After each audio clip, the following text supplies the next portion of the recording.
Y ahora ha habido un júbilo porque el dato de la inflación de este último mes es menor que el dato de la inflación del mes anterior. Y verdaderamente me puse a hacer cuentas con mi equipo de trabajo de CELAC Data, que solo había que sumar y restar. Yo le pido a todos los mileístas, libertarios, odiadores, que sumen y resten, que es más fácil. O sea, está muy bueno a veces sumar y restar para debatir las cosas. O sea, la inflación de Milei en el primer semestre está en 115%. Me voy a ahorrar los decimales. 115% en 6 meses. Esta inflación acumulada en 6 meses de Javier Milei supera 20 años de inflación acumulada de la Unión Europea, o 20 años de inflación acumulada de Estados Unidos, o 20 años de inflación acumulada de Chile, o 10 años de inflación acumulada de Bolivia, o 10 años de inflación acumulada de México, o 10 años de inflación acumulada de Brasil. Esto es lo que ha logrado el señor Javier Milei en 6 meses. Nos vamos para la Argentina. Nos vamos para la Argentina porque esta semana volvió a ser decisiva, según las crónicas, y cuando empiezan a ser todas las semanas decisivas, es que el proceso actual, conducido por Javier Milei, va tomando su rumbo, más allá de mirar todo a golpe de semana. Es una semana decisiva porque se aprobó en el Senado un paquetazo neoliberal de envergadura, yo diría que poco comparable incluso a lo que ha ocurrido no solo en la Argentina, sino en muchos lugares de nuestra queridísima América Latina. Yo quería un poco, eh, no sé, como puntear algunos aspectos, algunos ejes para analizar lo que sigue pasando en la Argentina. Lo primero, y lo quiero decir con voz clara, no necesito que sea alta, pero sí clara, y es que no termino de entender cómo nos seguimos sorprendiendo que muchos senadores y diputados voten en contra de la Argentina, o a favor de la ley bases, o a favor de un paquete neoliberal. Dicho de otro modo, realmente creo que llama poderosamente la atención, al menos para mí, hablo de primera persona, que siga generando estupefacción que tal senador haya aprobado con mi ley este tipo de medidas antipatria, de destrozo, desguace, de hacer lo que hace. Digo, me sorprende que siga siendo objeto de debate. Y cuando digo que me sorprende que sea objeto de debate, es que sigamos dedicándole tantas horas a hablar de nombres y apellidos, de rosca, de chiquitaje político, cuando en el fondo, si te alejas un poco, y no sé, imagínate que hay una persona que dejó de escuchar absolutamente una noticia de la Argentina desde el año 2019 y llega en el 24. No se podría sorprender que Pichetto vote con Milei si fue candidato a vicepresidente con Macri. No entiendo muy bien lo que realmente genera sorpresa. Y si está generando sorpresa es porque estamos, disculpen la osadía, no entendiendo lo que está pasando en la Argentina. No pasa, no pasa por esperar que los que piensan realmente de una manera neoliberal hoy en día no voten de esta manera neoliberal. No sé si a lo mejor estamos usando viejas categorías políticas para ordenar la política argentina, valga la redundancia. ¿No nos estaremos quizás abusando de viejas categorías para entender lo que pasa hoy en día? Es como, no sé, es como si quisiéramos hablar del modelo de sustitución de importaciones de los años 70 de la CEPAL, sin entender que el mundo se ha financiarizado o que el mundo hoy en día produce más fragmentadamente a nivel global. Y perdonen que me ponga como así muy eh, teórico en lo económico. Me llama poderosamente la atención que sigamos dedicándole horas y horas, cuando en el fondo lo que está pasando es que se está generando una gran coalición de la clase política argentina, igual que se ha generado en tiempos atrás. Eh, Perder de vista lo verdaderamente importante de lo que está pasando y seguir centrándonos y en pensar que todo se define por un poroteo en el Congreso o en el Senado y que si fulano o mengano votó, pero si, ¿a quién le sorprende? A ver, permítame una encuesta aquí a tres compas de mi equipo. Bahía, ¿te sorprende que Pichetto votara a favor de mi ley? O sea, digo, sinceramente, Un sí, un no, ¿te sorprende? No sé, te pregunto. No, no me sorprende, incluso muchas son voluntades compradas que tampoco sorprende. Lean, ¿te sorprende que algunos de los que han votado a favor de este proyecto económico y político lo hayan hecho ahora con su prontuario? No, Alfredo, y de hecho ellos lo vienen advirtiendo que coinciden en el contenido y no en las formas con el gobierno. Y últimamente en las formas este gobierno se está pareciendo cada vez más a la vieja política también. Flavia, ¿te sorprende a ti las votaciones en el Senado de, no sé, estos personajes que siempre han estado a favor de poner en venta a precio bajísimo cualquier cosa de la Argentina, inclusive el patrimonio público? No me sorprende ni un poco ni que voten a favor ni que bajen a dar quórum, aunque voten en contra. Por lo tanto, si no nos sorprende, ¿será el momento de pensar que la política y hacer política pasará por otro lugar? ¿Será el momento de pensar que la política pasa por seguir representando a los casi 12 millones de personas que no votaron a favor de Milei la segunda vuelta, la gente que se quedó en casa sin votar o que inclusive hay gente que todavía puede tener sus dudas al respecto o resolver problemas económicos o dar iniciativa legislativa aunque pierdan en el Parlamento? ¿Será que hacer política es otra cosa? Y no estar permanentemente.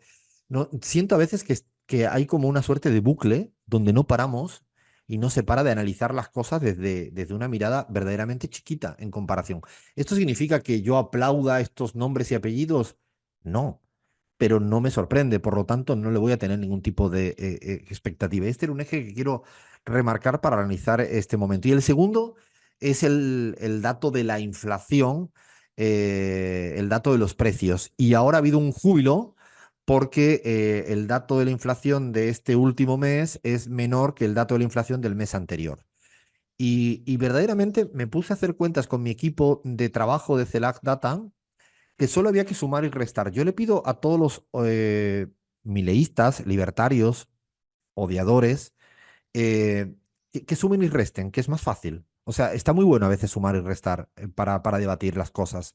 O sea, la inflación de Milei en el primer semestre está en 115%. Me voy a ahorrar los decimales. 115% en 6 meses.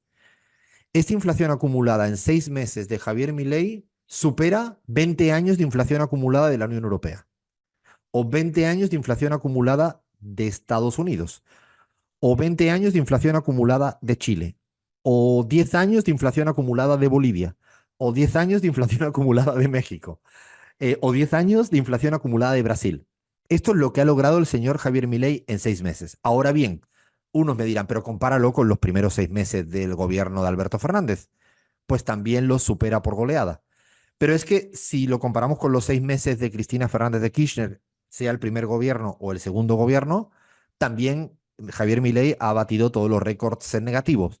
Pero como me ha llegado una oleada de trolls en las redes sociales, todos muy eruditos, diciendo que por qué no lo comparaba con los últimos 6 meses de Javier Massa, también me puse a sumar y restar, que es muy facilito. Y me sale que la inflación acumulada de Massa en los últimos 6 meses de masa son 74,5% y Milei ha sacado 115. O sea, 115, que yo sepa, hasta mi sobrina Zoe esto lo maneja muy bien, es superior a 74,5. Por lo tanto, la espiral inflacionaria de masa era acumulada 74,5 en 6 meses, para compararlo. Lo digo que no me salen los números. Y luego hay un ejercicio mucho más fácil que el mareo de las estadísticas. Y es cuánto cuesta el litro de leche. O sea, yo siempre digo que si uno se marea mucho, o sea, si mi mamá se pone hacia Alfredo, déjate ya tanta estadística y tanto promedio y tanto porcentaje. Bueno, pues simplemente le preguntaría el precio de la leche a Flavia, a Bahía y a Lean, o de los pañales, o de lo que queráis, a finales de noviembre y ahora a mitad de junio. Creo que si hacemos esta cuentita, con esto también lo notan las heladeras de las familias argentinas. Con lo cual, llegar a una inflación un poquito más baja que el mes anterior cuando has llegado a la cima es como ridículo. O sea, es tan estúpido decir eso que solo tengo la sensación de que deben ser muy incapaces de no entender o muy mentirosos por intentar engañarnos. Vaya.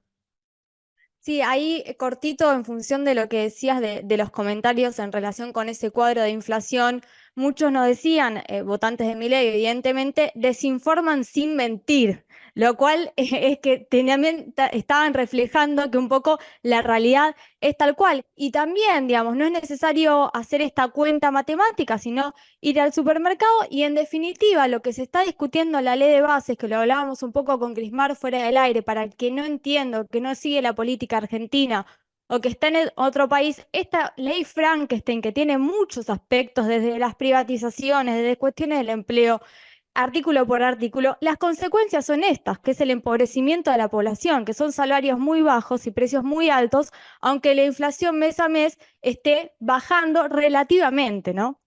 Y de hecho, hilvano con lo que planteas, Bahía, para cerrar este análisis de Argentina, y es que yo sigo sosteniendo que a Javier Milei no le importa absolutamente nada, porque no tiene ningún grado de humanismo, lo que le pase a las familias argentinas, ni lo que no deja de haber en las heladeras, lo que dejan de comer sus hijos, lo que dejan de padecer los ancianos. Eso no le importa, no, nunca le ha importado. De hecho, cuando se le pregunta eso, dice que ya verán ellos cómo salen de morirse y ellos libremente verán cómo resuelven sus problemas.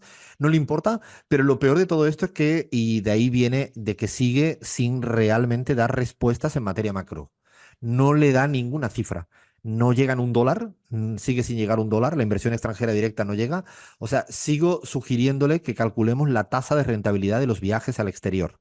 O sea, ahora vuelve a estar en Europa y sigue sin llegar inversiones de Europa. Ha ido 4 viajes a Estados Unidos y sigue sin llegar inversiones extranjeras directas y al final va a tener que ir a China. Mira por dónde.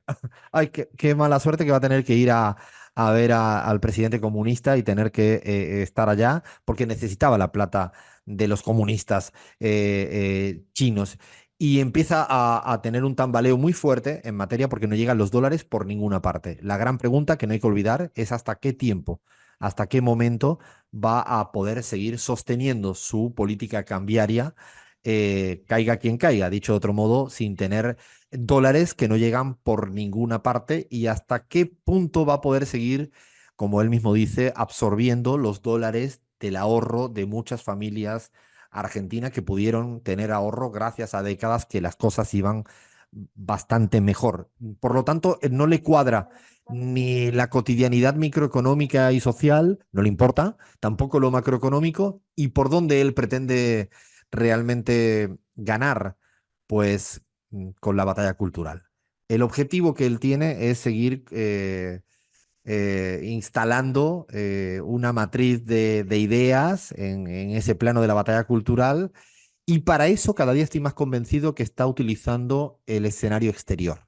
Creo que para eso él, sabiendo que no puede resolver nada puerta adentro, está sobreactuando en política exterior. Cuando uno no sabe resolver las cosas, habitualmente busca precisamente ¿no? mostrarse más proactivo en materia exterior, con el objetivo que tiene, que no es menor, no hay que subestimarlo, que es la batalla cultural. Y ahí es donde yo creo que hay una obligatoriedad por parte del campo nacional popular o del bloque progresista o de la alianza de izquierdas, llámenle como quieran, de disputar la batalla cultural y no dejar ningún flanco sin discutir y debatir y proponer, a veces con iniciativas legislativas y a veces con discurso.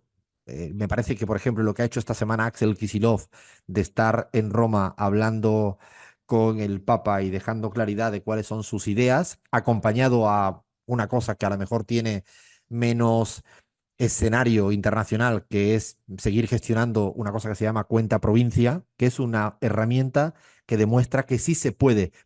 ¿Cómo es? No es cuenta, yo la tengo, vaya, o sea, digo Cuenta porque, DNI, perdón, perdón la que cuenta te DNI, corrija, pero no, era no, es correcto, necesario. es la La cuenta. amamos. No, de hecho yo la tengo y la aplico permanentemente. Yo de hecho voy al comercio el día que me hacen el descuento en mi cuenta bancaria porque me dan un porcentaje que de alguna manera amortigua. Lo pongo eso al mismo nivel que ir a ver al Papa o una discusión con gobernadores porque se trata de gestionar bien y después de estar en el panorama internacional. Solo si se está fuera y no tiene ni puñetera idea de cómo se resuelve un problema cotidiano, yo sigo pensando que no debemos caer en la trampa de pensar que mi ley, porque tenga hoy en día una valoración positiva aún alta en las encuestas, esto es para siempre. Cierro con un dato. Mauricio Macri tuvo mejor imagen positiva en el primer semestre que Milei. Sí, pongamos perspectiva. Como siempre, perspectivemos. Seguimos en la pizarra.